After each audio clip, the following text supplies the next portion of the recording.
எவ்விரு அவசரமா இயேசு கிட்ட வராரு, வந்து சொல்றாரு, மார்க் 5:23, என் குமாரத்தி மரண அவஸ்தை படுகிறாள், அவள் ஆரோக்கியம் அடையும்படிக்கு நீர் வந்து அவள் மேல உமது கைகளை வையும், அப்பொழுது பிழைப்பாள்னு சொல்றாரு. இதுதான் விசுவாசம் பாருங்க. விசுவாசம் ஏற்கனவே ரிசல்ட்ட அறிந்து வைத்திருக்கிறது. எவ்வீரோட விசுவாசம் என்ன? நீர் கையை வையும், அப்பொழுது அவள் பிழைப்பாள்னு சொல்றாரு. அவரோட விசுவாசம் இந்த லெவல்ல இருக்குது. இன்னொருத்தர் 100க்கு அதிபதி இருக்கிறார் பாருங்க.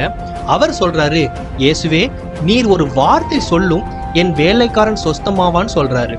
இது 100க்கு அதிபதியோட விசுவாசம். 100க்கு அதிபதியோட விசுவாசம் இந்த லெவல்ல இருக்குது. ஆனால் எவ்வீரோட விசுவாசத்தின்படி நீர் வந்து கையை வையும், அப்பொழுது என் மகள் பிழைப்பாள்.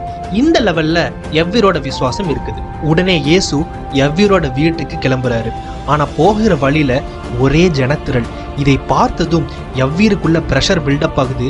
ஏன்னா அவள் மகள் சாகம் தருவேல இருக்கா.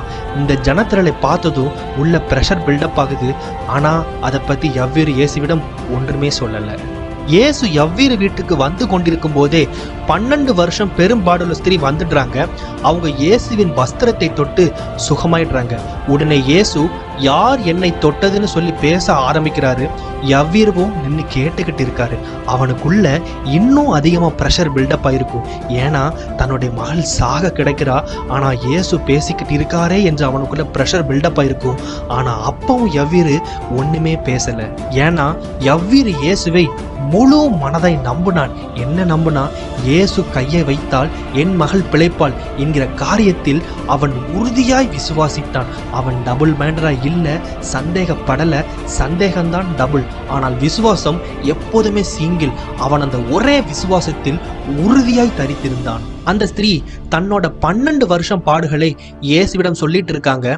இயேசுவும் அந்த ஸ்திரீக்கு பதில் சொல்லிட்டு இருக்காரு. அவர்கள் பேசிக்கொண்டிருக்கும் போதே எவ்வீரோட மகள் இறந்து விட்டாள் என்கிற நியூஸ் வந்துடுறது பாருங்க. இப்பவும் எவ்வீருக்குள்ள பிரஷர் பில்டப் ஆயிருக்கும்.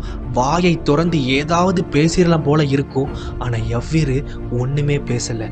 இதை பார்த்து இயேசு எவ்வீரிடம் சொல்றாரு பாருங்க.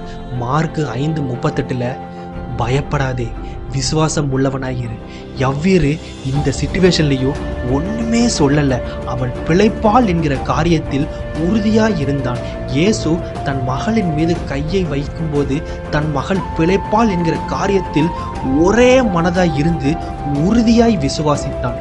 மார்க் 43:42, பிள்ளையின் கையை பிடித்து தலித்தாகுமே என்றார். அதற்கு சிறுபெண்ணே எழுந்திரு என்று உனக்கு சொல்லுகிறேன் என்று அர்த்தமாம். உடனே சிறுபெண் எழுந்து